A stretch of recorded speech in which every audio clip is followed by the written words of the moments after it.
আসসালামু আলাইকুম viewers, Ayesha's cooking শোতে আপনাদেরকে স্বাগতম জানাচ্ছি। আজ আমি আপনাদের সাথে শেয়ার করব মিষ্টি দইয়ের রেসিপি। আশা করছি আপনাদের কাছে অনেক ভালো লাগবে। ভালো লাগলে লাইক, কমেন্ট, শেয়ার করে দিবেন।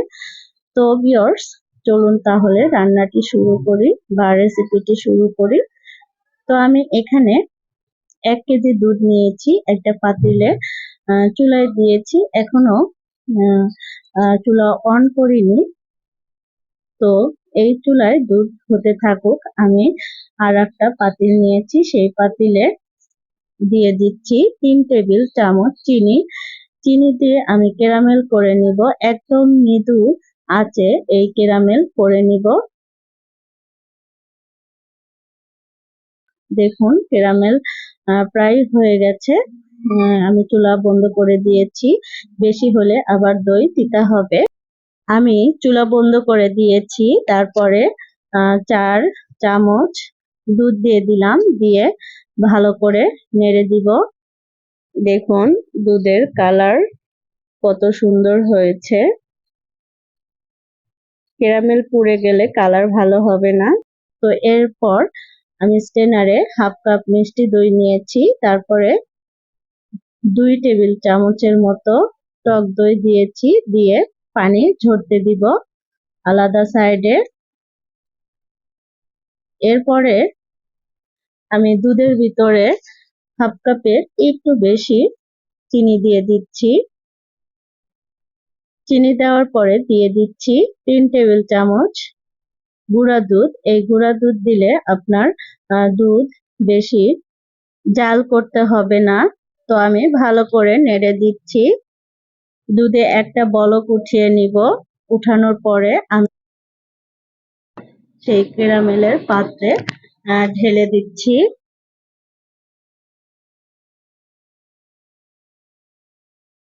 অনবরত নাড়তে নাড়তে এই দুধ জাল করে নিব। দেখুন কালারটা কত সুন্দর এসেছে। আরো আরেকটু কালার হবে, এটা জাল দিতে দিতে হবে। আমি অনবরত নাড়তে নাড়তে এই দুধ ঘন করে জাল করে নিচ্ছি। তো ভিউয়ার্স, আমার দুধ জাল করা হয়ে গেছে। এবার আমি নামিয়ে নিচ্ছি। তো নামানোর পরে স্টেনারে যে দই দিয়েছিলাম, দেখুন পানি ঝরে গেছে। আমি এই দই একটা বাটিতে নিয়ে নিচ্ছি।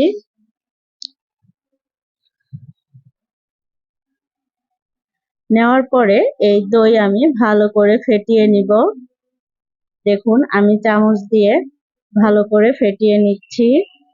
একদম ক্রিমের মতো করে নিচ্ছি। ফেটানোর পরে আমি দুধ চেক করব যে দুধ ঠান্ডা হয়েছে কিনা বা কুসুম গরম হয়েছে কিনা দেখব। দেখুন আমি একটা আঙ্গুল দিয়ে দেখছি।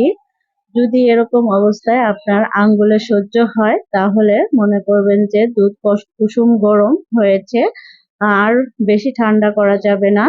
তো এবার আমি সেই দইয়ের ভিতরে 1 চামচ করে দুধ দিচ্ছি আর নেড়ে নিচ্ছি। এভাবে আমি 4 বার দুধ দিয়ে ভালো করে নেড়ে নিচ্ছি। তো দুধ দেওয়া হয়ে গেছে দেখুন। এবার আমি সেই পাতিলের ভিতরে দই আস্তে আস্তে ঢেলে দিচ্ছি আর নেড়ে নিচ্ছি। একদম বেশি গরম দুধে দই ঢালা যাবে না, তাহলে ছানা কেটে যাবে। তো এবার আমি একটা ঘোটনা নিয়ে ভালো করে ঘোটনা দিয়ে দিচ্ছি। দেখুন অনেক ফেনা উঠছে। তো আমি একটা মাটির হাঁড়ি নিয়েছি। হাঁড়ির ভিতরে উপর থেকে দুধ ঢেলে দিচ্ছি। ঢেলে দেওয়ার পরে এবার আমি চুলায় যাব। চুলায় একটি বড় সসপ্যান বসিয়ে দিয়েছি। তারপরে তার সসপ্যানের ভিতরে স্ট্যান্ড দিয়েছি এবং অল্প একটু পানি দিয়েছি। পানি বলক উঠিয়ে নিয়েছি। তারপরে আমি এই হাঁড়ি বসিয়ে দিচ্ছি। বসিয়ে দেওয়ার পরে হাঁড়ির উপরে ছোট ঢাকনা দিয়ে দিলাম। দেওয়ার পরে আবারও বড় ঢাকনা দিয়ে ঢেকে দিব। এবার আমি এই দই ভাপে রাখবো 1 ঘন্টা। 1 ঘন্টা পরে আমি ফিরে আসব। এর ভিতরে কোনো ঢাকনা খোলা যাবে না। আমি 1 ঘন্টা পরে ঢাকনা খুলবো। আর চুলার হিট আছে একদম লো। আমি কিন্তু পানি আগেই বলক উঠিয়েছিলাম, সেজন্য এরকম লো করে দিয়েছি। তো 1 ঘন্টা পরে আমি এই দই সারা রাত সেই পাতিলে রেখেছিলাম। তারপরে সকালে আমি ফ্রিজে রেখেছিলাম 5-6 ঘন্টা। তারপরে এই দই আপনাদের সামনে পরিবেশন করে দেখিয়ে দিচ্ছি কেমন হয়েছে দেখুন। মাশাআল্লাহ, আমার কাছে অনেক ভালো লেগেছে বা পছন্দ হয়েছে। আপনাদের কাছে কেমন লেগেছে প্লিজ কমেন্ট বক্সে জানাবেন। এবার দই খাওয়ার পালা। দেখুন, আপনারা বাসায় ট্রাই করবেন, দেখবেন ছোট বড় সবাই পছন্দ করবে। এই দই একদম ক্রিমের মতো হয়েছে। আমি তো অবাক হয়ে গেছি যে আমার ফ্যামিলি এই দই অনেক পছন্দ করেছে। তো ভিউয়ার্স, আজকের মতো এখানেই শেষ করছি। দেখা হবে নেক্সট ভিডিওতে।